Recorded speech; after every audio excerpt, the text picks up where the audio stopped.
Assalamualaikum warahmatullahi wabarakatuh. Hai, selamat pagi anak-anak smart semua. Apa kabar kalian hari ini? Tentunya dalam keadaan baik dan dalam keadaan sehat, tidak kurang suatu apapun. Begitu juga dengan keadaan Bapak. Alhamdulillah, kita patut bersyukur masih dapat bersilaturahmi. Demikian pula dengan pagi ini, kita masih dipertemukan, walau tidak secara langsung, namun lewat pembelajaran daring. Meski demikian, tetap harus kita syukuri karena kita masih dapat melaksanakan pembelajaran. Baiklah, sebelum mengikuti pembelajaran daring, jangan lupa untuk membantu orang tua ya, anak-anak smart sekalian. Oke, kita lanjutkan kembali pembelajarannya ya. Tetap semangat dan selalu tersenyum. Baiklah, anak-anak smart sekalian, hari ini kita akan membahas muatan materi tema 2, persatuan dalam perbedaan.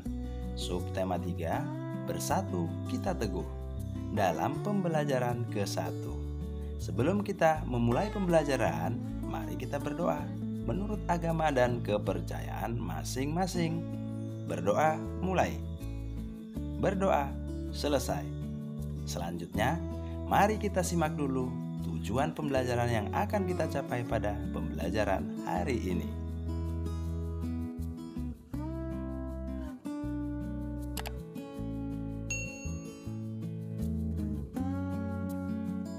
Nah, itulah tujuan pembelajaran yang akan kita capai pada kesempatan kali ini. Persatuan akan memperkuat tekad sehingga menghasilkan tujuan yang ingin dicapai. Hari ini kalian akan belajar tentang persatuan yang membuahkan hasil sesuai harapan. Menjaga persatuan dan kesatuan bangsa merupakan kewajiban seluruh rakyat Indonesia, karena negara kita terdiri dari berbagai suku, agama, dan ras. Sebagai pelajar, kalian dapat bersatu dalam diskusi saat belajar di dalam kelas. Persatuan yang memperteguh tekad dalam mencapai tujuan telah dicontohkan oleh para pejuang. Proklamasi Indonesia sebagai tonggak kemerdekaan Indonesia merupakan wujud dari persatuan bangsa Indonesia. Kemerdekaan Indonesia dicapai setelah melalui perjalanan panjang para pejuang bangsa melawan penjajah. Persatuan yang kuat memperteguh tekad mereka untuk mewujudkan negara yang berdaulat, adil, dan makmur. Keteguhan hati dalam mewujudkan persatuan dapat dicontoh dari seorang pemuda di masa proklamasi kemerdekaan. Beliau adalah B.M. Dyah. Burhanuddin Muhammad Dyah atau B.M. Dyah adalah satu dari segelintir tokoh yang menjadi saksi perumusan naskah proklamasi di kediaman Laksamana, Medan. Sebagai wartawan, dia kemudian terlibat dalam penyebaran berita kemerdekaan Indonesia tersebut atas perintah langsung dari Bung Hatta. B.M. Dyah ikut hadir langsung saat naskah proklamasi dirumuskan. Teks proklamasi awalnya ditulis tangan oleh Soekarno, kemudian diketik oleh Sayuti Melik agar terlihat rapi. Teks asli tersebut kemudian dibuang ke tempat sampah. Pemuda kelahiran Kutaraja, Aceh, 7 April 1917 itu pula yang menyelamatkan teks asli proklamasi yang ditulis tangan oleh Soekarno. Sebab setelah teks itu diketik ulang oleh Sayuti Melik, teks dalam tulisan tangan lantas dibuang begitu saja ke tempat sampah. B.M. Dyah muda mengambil naskah asli dari tong sampah dan disimpannya. Ia menilai bahwa teks tersebut memiliki sejarah tinggi. Naskah proklamasi yang didikte Bung Hatta dan ditulis tangan oleh Bung Karno itu sempat dikuel-kuel dan dibuang setelah Bung Sayuti Melik mengetik naskah asli proklamasi. Suami saya mengambil naskah draft itu, dirapikan dan diselipkan ke buku catatan yang dibawanya. Kenang Siti Latifah Herawati Dyah, istri dari B.M. Dyah suatu ketika. Naskah asli yang disimpan B.M. Dyah selama 46 tahun 9 bulan 19 hari kemudian dikembalikan kepada bangsa Indonesia.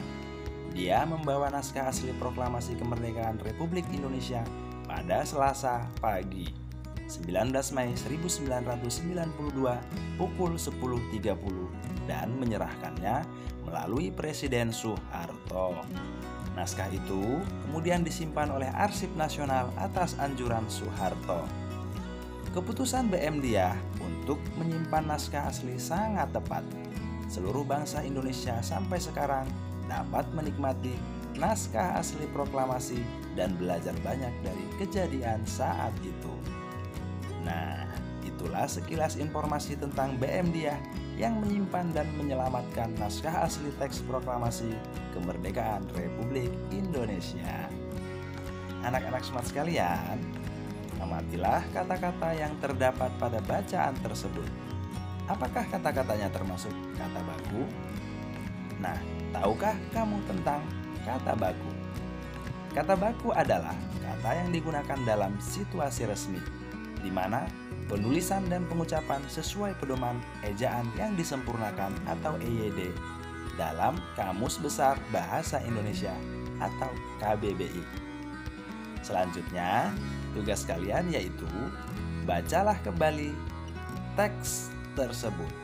Temukan informasi penting dan tuliskan pada peta pikiran yang terdapat pada buku tema 2 halaman 102. Lalu, kembangkan informasi yang kalian peroleh dengan memperhatikan kata baku dan gunakanlah kalimat efektif. Hari libur, Dayu dan teman-temannya berjalan mengelilingi perumahan.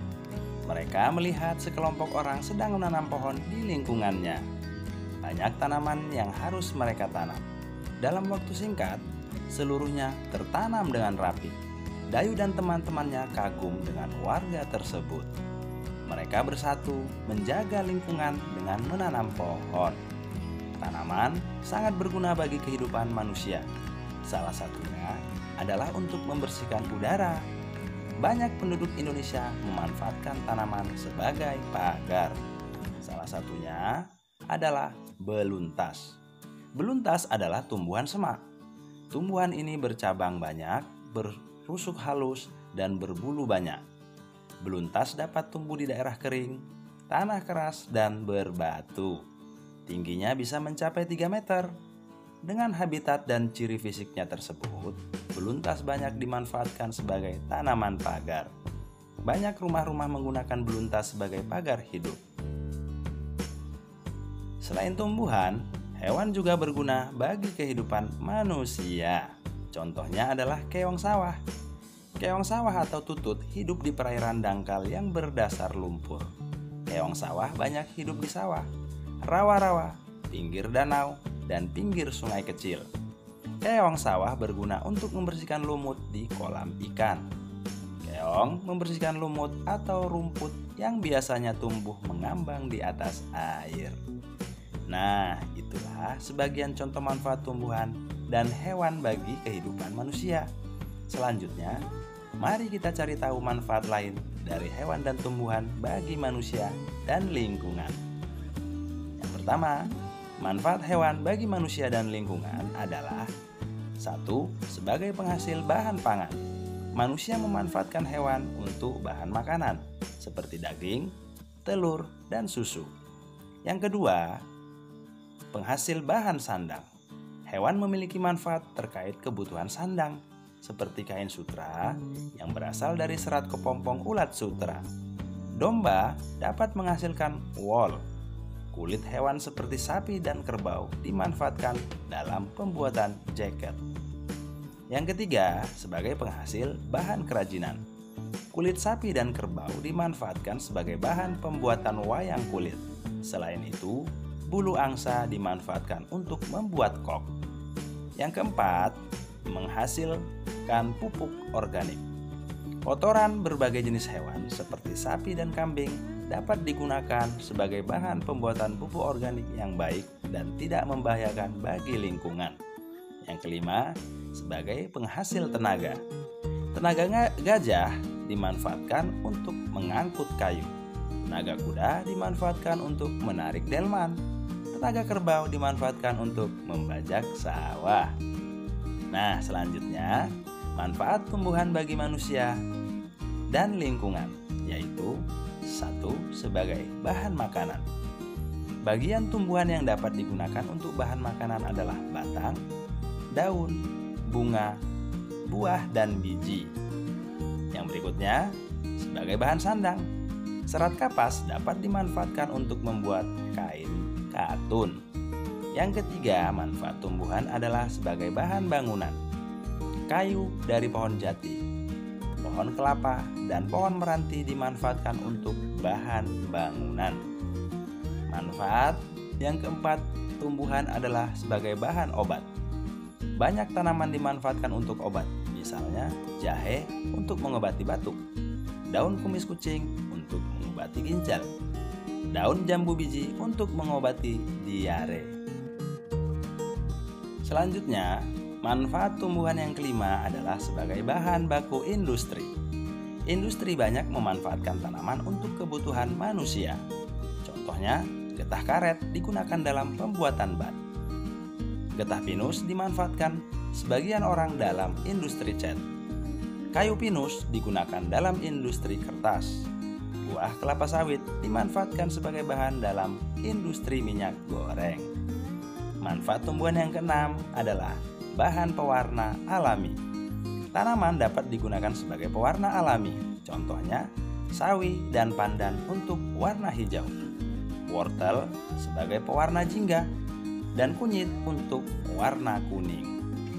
Yang terakhir, manfaat tumbuhan adalah menjaga kualitas air. Tanaman bakau menjadi penyaring alami dari air laut menjadi air tawar. Baiklah, anak-anak smart sekalian, kalian sudah mengetahui manfaat hewan dan tumbuhan bagi manusia dan lingkungan. Selanjutnya, tugas kalian terdapat pada buku tema 2 halaman 105, yaitu pilihlah satu jenis tanaman dan satu jenis hewan yang ada di sekitar rumah kalian. Amatilah habitatnya. Tulislah manfaat hewan dan tumbuhan tersebut bagi kehidupan manusia. Tuliskan hasil pengamatanmu dari tabel pengamatan ke dalam bentuk tulisan berupa laporan. Nah, setelah proklamasi kemerdekaan, bangsa Indonesia menjadi bangsa yang merdeka. Merdeka dari segala bentuk penjajahan. Setiap warga negara berhak untuk menikmati kemerdekaan tersebut. Namun, kewajiban pula untuk menjaga kemerdekaan.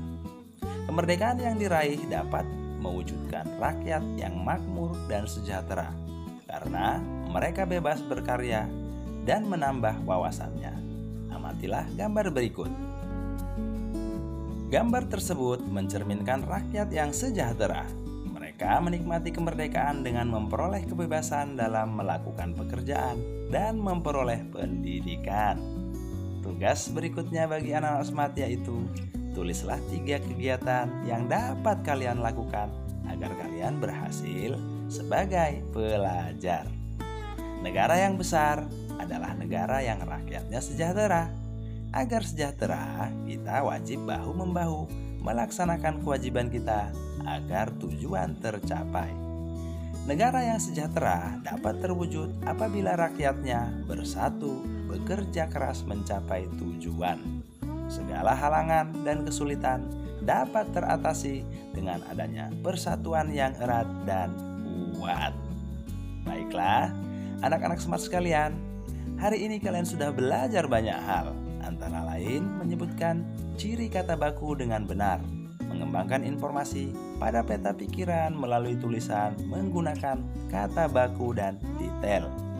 Kemudian menyebutkan dan menuliskan laporan tentang hasil pengamatan terkait manfaat tumbuhan dan hewan bagi manusia sesuai habitatnya dengan tepat. Lalu, menuliskan makna kemerdekaan dan upaya mengembangkannya dalam kehidupan sehari-hari sebagai pelajar. Nah, demikianlah materi hari ini yang dapat Bapak sampaikan untuk anak-anak smart di rumah. Semoga materi yang Bapak berikan dapat bermanfaat untuk kalian. Tetap belajar dan selalu jaga kesehatan. Dan jangan lupa selalu beribadah dan berdoa. Serta patuh dan taatlah selalu terhadap kedua orang tua. karena ridho dan restu orang tua akan selalu mengantarkan kita pada keberhasilan dan kesuksesan. Akhir kata, billahi taufiq wal hidayah. Wassalamualaikum warahmatullahi wabarakatuh.